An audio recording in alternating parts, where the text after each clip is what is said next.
I promise you, this man Mark, from his jokes, appearance, and overall mannerisms, is just... he literally is a fragment of Bernie Mac in some capacity. It's not gonna escape my head. It really is fascinating just how far ignoring the noise can get you. A testament to truly staying on the path God gave you, some would say. So, as you know, shit is about to hit the fan, and I'm prepared for it. But there is one last crucial thing I'd like to shed light on, one final dose of positivity before a nuke goes off. The meaning and term content creator has become far too interchangeable and blurred to where you could put all these people in a room, label them as content creators, and for the most part it would go unquestioned. Because content creators have gone from losers to shunned and looked down upon to the most sought out career choices among teens and young adults, they have a very strong level of shifting power on social media for advertisers, businesses, marketing agencies, and the like, similar to how other celebrities do. Key differences reside in how they exist predominantly in the same capacity fast fashion does. A vast majority of them will be useful tools to capitalize their monetary influence, maybe star in a movie or kickstart some shitty music career, then fade into the background to become some black grifting cornball or rock a MAGA hat. These two lives always intersect, don't they?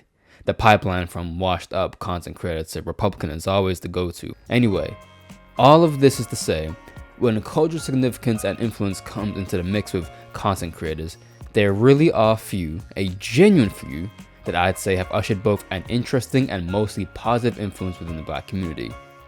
And RDCWorld is one of them.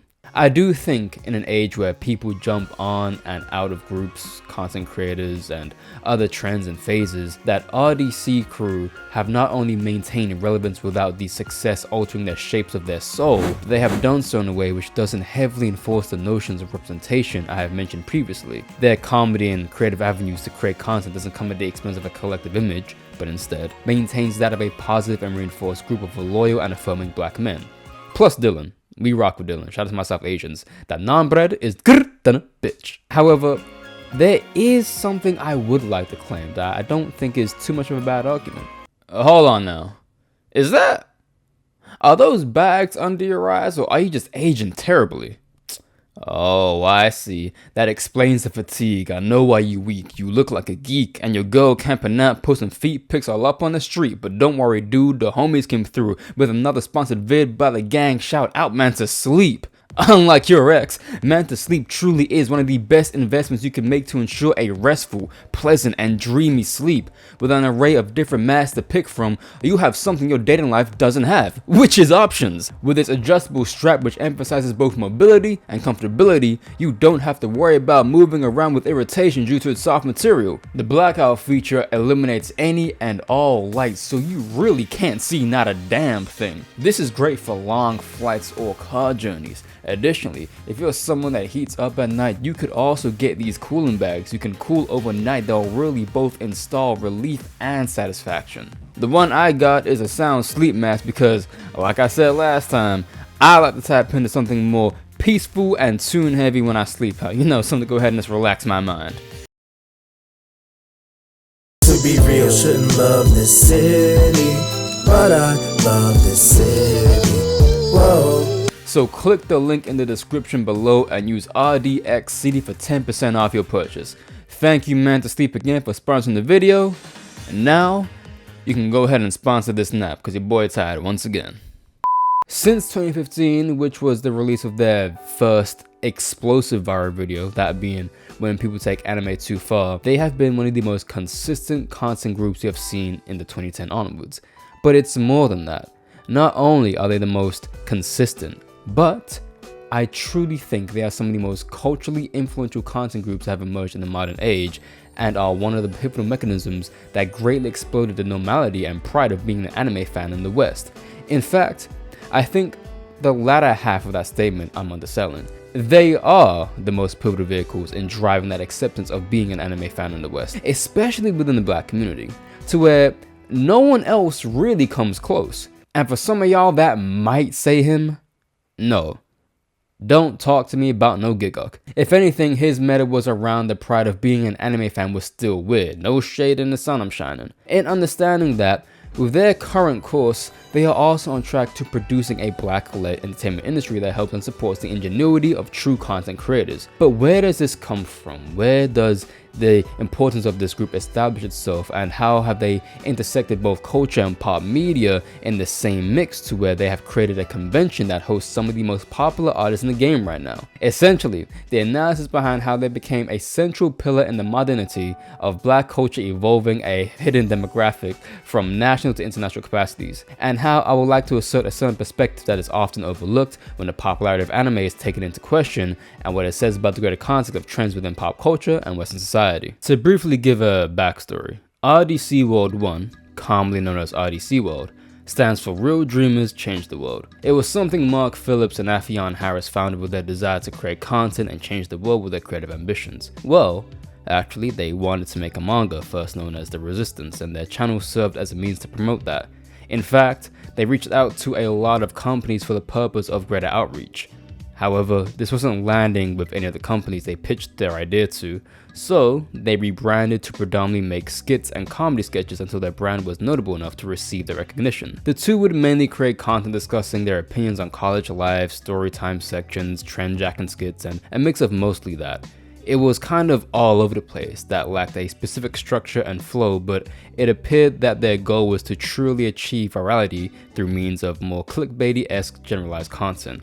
This would be a very slow burn, however, as it didn't breach any major spaces on the platforms they posted on, predominantly being YouTube. However, you have to remember, this was the age before short-form clips and content was pushed heavily into the algorithm, or where anyone could have a stronger chance of obtaining that internet stardom. So it really was just a throw shit at a wall and see what sticks type of mentality. But this wouldn't deter their ambitions to grow.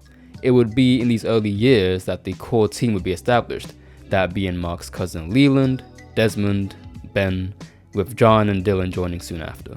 From early on, while it was a joint project alternating between Affion and Mark being dual pieces of their page, it slowly incorporated the others more and more, slowly creating a cohesive group where everyone benefited. This would continue the procedure of producing more and more content, with each one better establishing their style, creating more short form videos that would go viral, but the retention wasn't there to stronger degrees up until they would make their short form video when people take anime too far. It started off as 2 shorts that would later lead to a long form video, which remains their second most popular video to date. This was the turning point for their content and overall brand, which developed more recognition and acknowledgement, predominantly within the anime community before reaching other eyes and ears. With this made, they had found their North Star, so to speak. But with their next 3 subsequent viral long form videos, Old Cartoon Themes versus New Cartoon Themes, Black Avengers 2, and When Your Girl Finds Out About Your Anime Addiction, we would slowly start to identify as something interesting and peculiar, something that, on the surface, looks very apparent but would stand to be the foundations of the RDC World brand.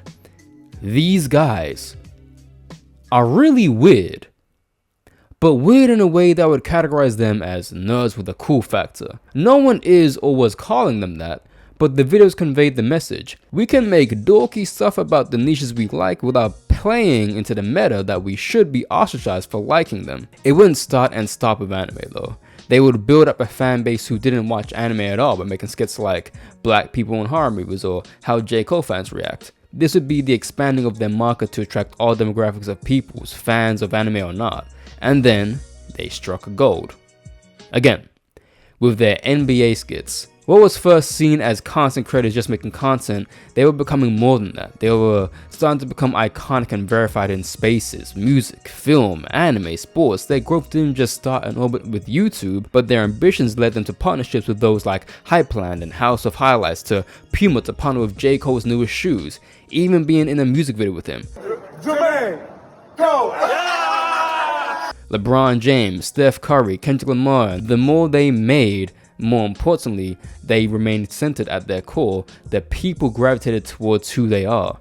In time, that unattractive element associated with like an anime started to fade away. In tandem with it being made more accessible via streaming services and theater showings and video games and merchandising, marketability within established franchises, and being co-signed by popular celebrities and content creators, anime coolness now became a new venture for companies to make money out of, which is something all these companies really cared about. The culmination of their success would physicalize with DreamCon, another gaming anime convention which, to keep it real, was pivoted towards black nerds and fans alike that would find more relatability amongst each other, starting from just around 800 to 1,000 attendees to their most recent con which hosted over 30,000. At this point, they had been successful in building not only a community of black anime fans, but contributed in what I would call marketing a greater phenomena, which then leads me to how important this really is. RDC have gone on record multiple times stating that their ambition was to help those who felt vilified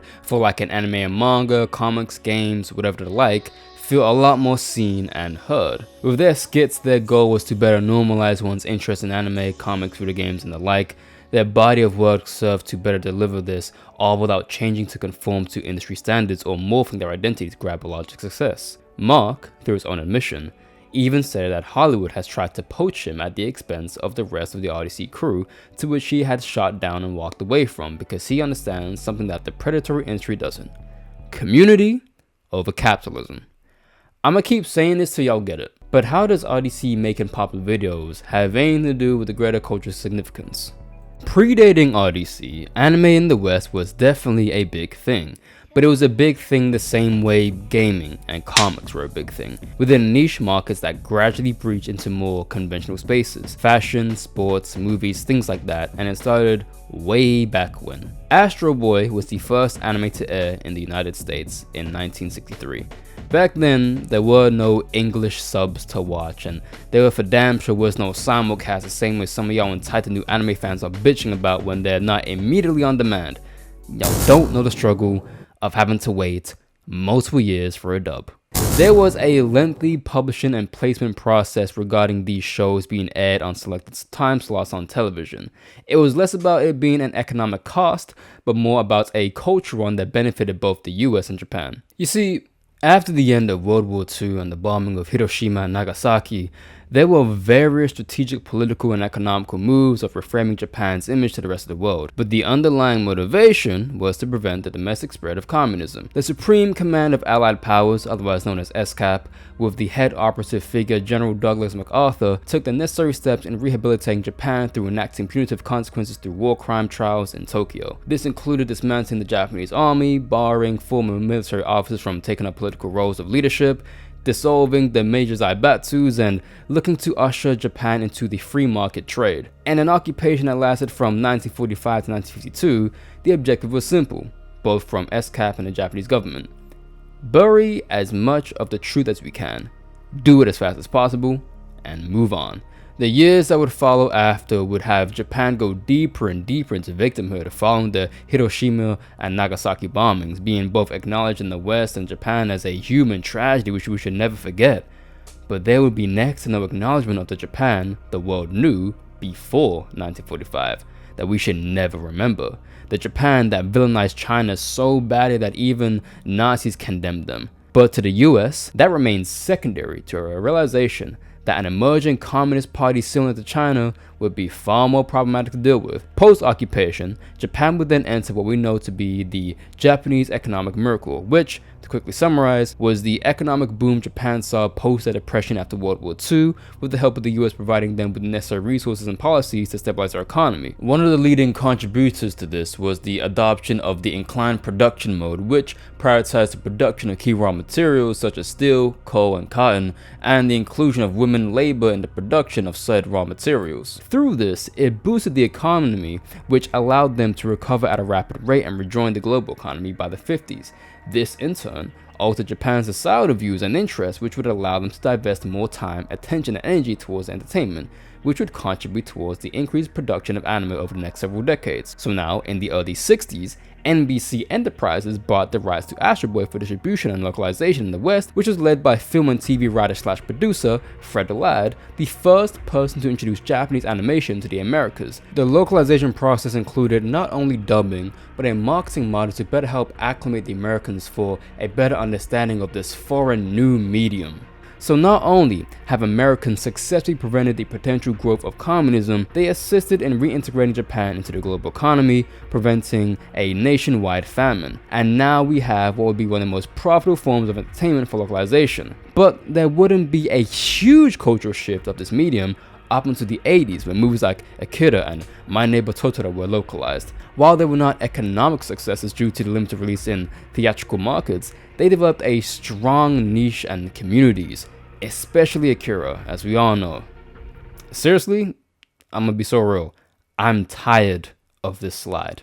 But come to the 90s, anime had really, and I mean really, picked up its mainstream appeal as it went from being referred to as Japanese animation or Japanimation to just anime. And one of the main motives for this drive was, as we all know, Dragon Ball Z. This alongside Sailor Moon, Fist of the North Star, Trigun, and Cowboy Bebop, anime was no longer that thing from Japan. It literally became anime. But here's the thing, despite distribution going through the likes of Toonami, Cartoon Network, Adult Swim, and Jetix, liking anime, it still wasn't really cool. Yeah, Steve Blum is an iconic actor and it'd be referenced in a movie here and there, but the mere idea of seeing anime referenced anywhere hyped you up because it still was not any type of norm. Conventions started to be formed strictly around this market, voice actors became celebrities within this arena, but still, if I was asked in 2012, yo Redux, what you doing this weekend?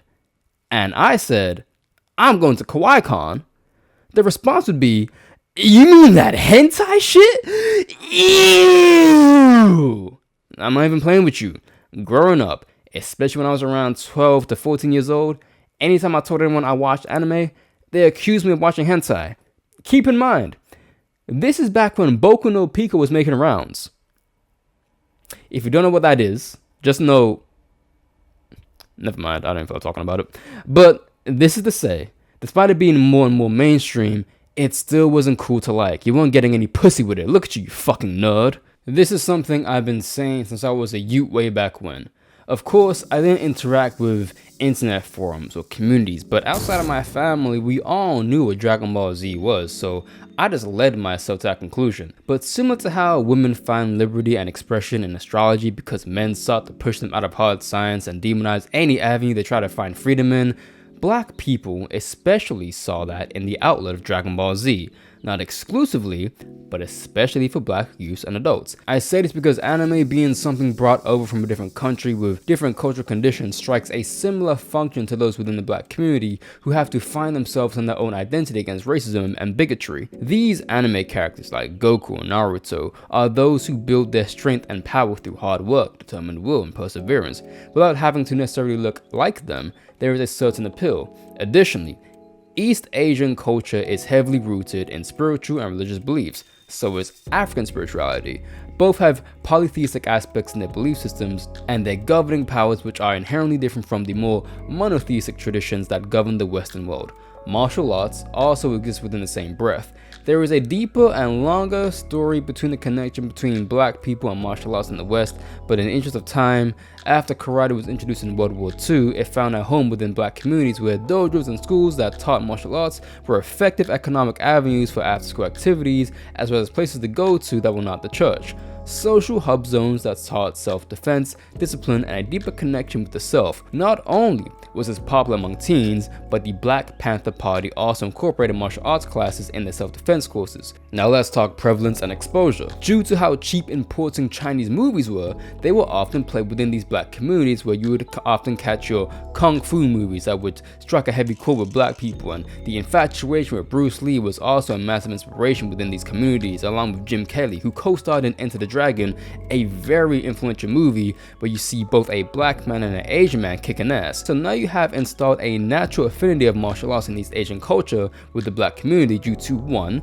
Economic conditions, which meant your entertainment is largely based around these movies, which inspired several blaxploitation movies which incorporate kung fu into their mix, and 2, better familiarizing yourself with a culture that white people overlooked before a lick of animation even touched down in these sections. In other words, in a country where you are an inherent enemy to a greater white power structure, martial arts acted as both a rebellion and a radical practice against such discrimination, and even though they didn't look like us, they, the East Asians, weren't white, and they were also discriminated against. So this likeness finds itself in anime because it is all connected under this analysis, as seeds were planted way before we knew what Dragon Ball was. It's even in hip hop. I mean, they're literally called Wu-Tang Clan. I mean, come on, this shit was everywhere. This means years into the future, RDC connected with the greater population in a way that didn't make you shy away from your covert likings, but instead fueled a motivation to accept it because they made it cool, and in fact did somewhat of an activation within their minds to better expose his interest because the East Asian culture already had roots in black culture in the 20th century. While they were not the first to make anime popular through social media, I'd argue they were the first to make publicizing this interest cool and marketable, which exploded its popularity because, and this is gonna sound like I'm taking a shot, but I'm not, and even if it does, I don't give a shit. But do y'all remember for RDCWorld? Do y'all remember Double 4 Anime, James Hansen, Chibi Reviews, any of those guys? If you do, then they were relatively big within the anime community. But I'm gonna be honest, they didn't make like an anime cool, I'ma keep it a buck. While they weren't content creators similar to RDC, they embraced that love of anime. But it wasn't like you'd ever say to anyone that you publicly liked them or would try to put them on, because when you think of weeb, their faces came up and they were mad corny. The same with RDC Crew was probably the biggest agent of pushing the embrace of anime out there, since he was the most popular with hella subscribers and he made unique videos. He didn't really make it cool either. They made the niche of like an anime popular, but instead embraced the meta, either consciously or subconsciously, that like an anime was a weird and nasty thing as opposed to just being normal about it. RDC were not only normal about it, but they were really fucking funny and creative about it in a way which no one saw before. And in the multicultural West, something isn't really worth trendjacking until black people do it, and then non-black people just adopt it because black people are in the minority of the Western world. Once it becomes adopted, it then spreads, just like AAVE. Cause side note, look at this. This is an ad I got after doing a Duolingo lesson. This is just one of them Clash of Clans type of games. I forgot it was. It's the same company. But what world is this? Hell, the recent KFC tweet. They can't help themselves, can they? But beyond anime, the NBA and video game house skits literally birthed new terminologies and even personalities that would echo throughout sports and the entertainment industry. The whole caught you in 4K or referring to anything in a similar manner originated from them, and I think one of the more important notes that while they definitely lean into black stereotypes, it's not their brand, nor is it something they promote. Hell, I even usually think back to this one skit they made during the height of the SoundCloud era where everyone wanted to be a SoundCloud rapper and calling out its slippery slope. What? Bro, I want to be a rapper. A rapper? Yes, bro, a rapper, nigga. You know how much money they make? God damn, SoundCloud done gained another nigga. But this time it just happened to be my nigga.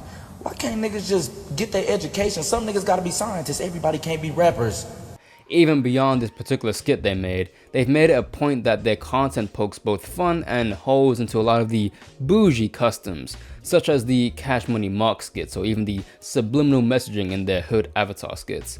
Without being overly direct about it, they still look to project messages within their content. So despite their growth showing no signs of slowing down, advancing in opportunities, be it through DreamCon or partnerships, they've maintained the essence which made them them without having to conform to corporate standards or lose their identity.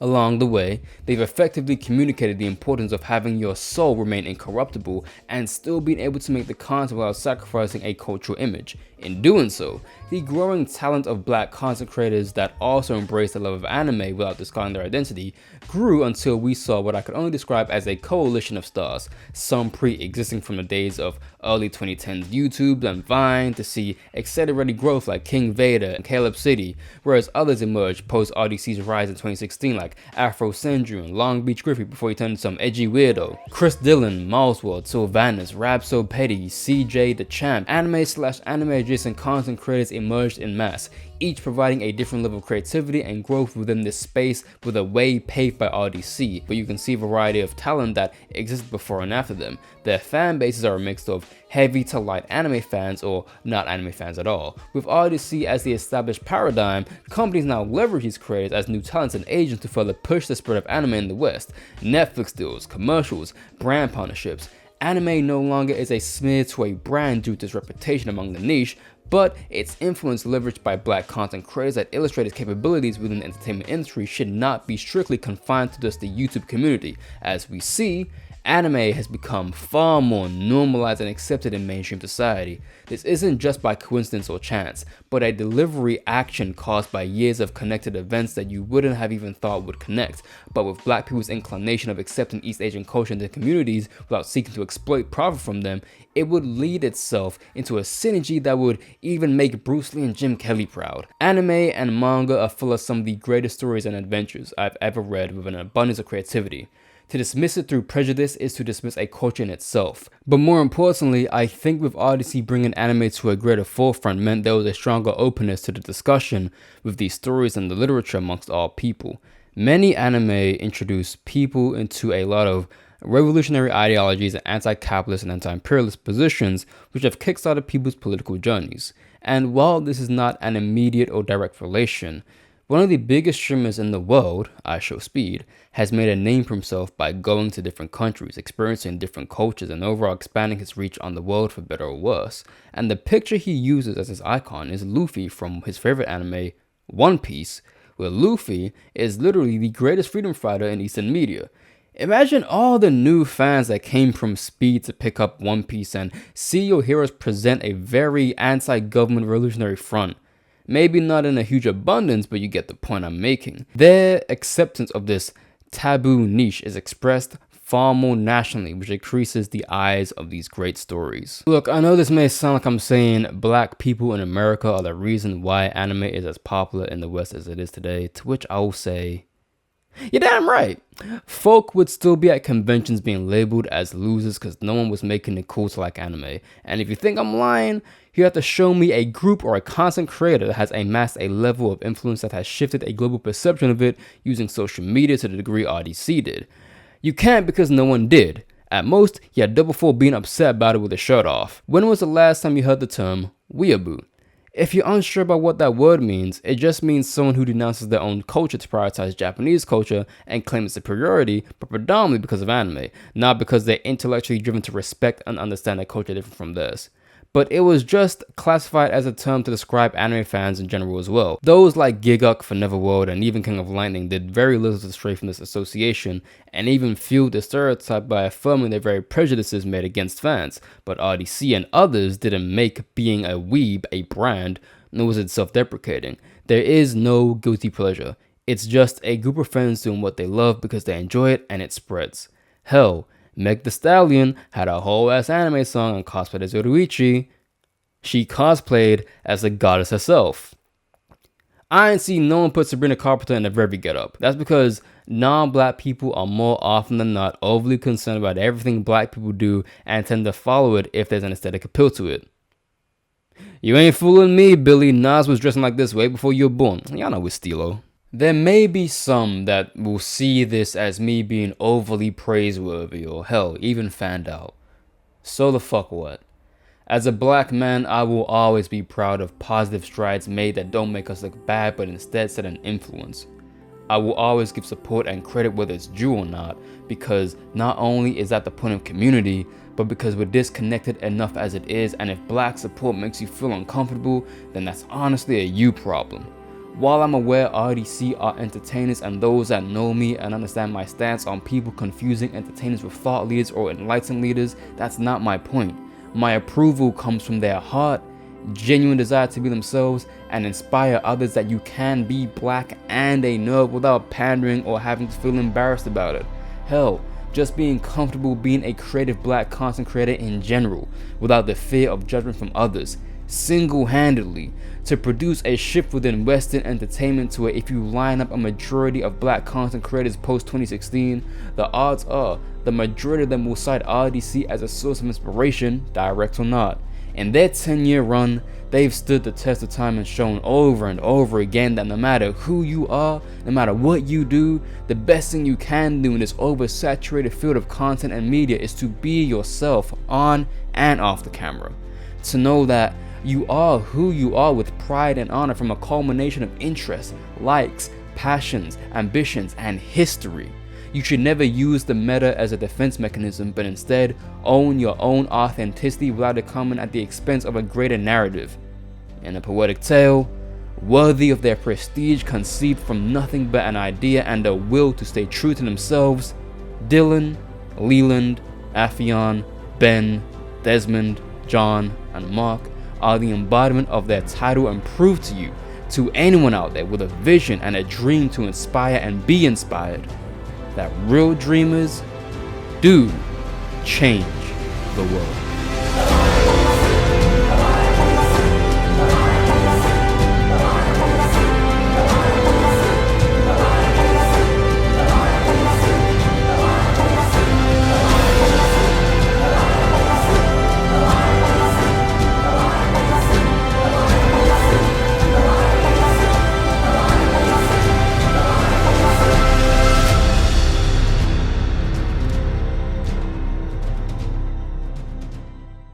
Breaking my own rules again, but for this Redux reference, keep it contained in the comment section below for this video, as the next video is going to be the one I've been building up for the past year and a half or so.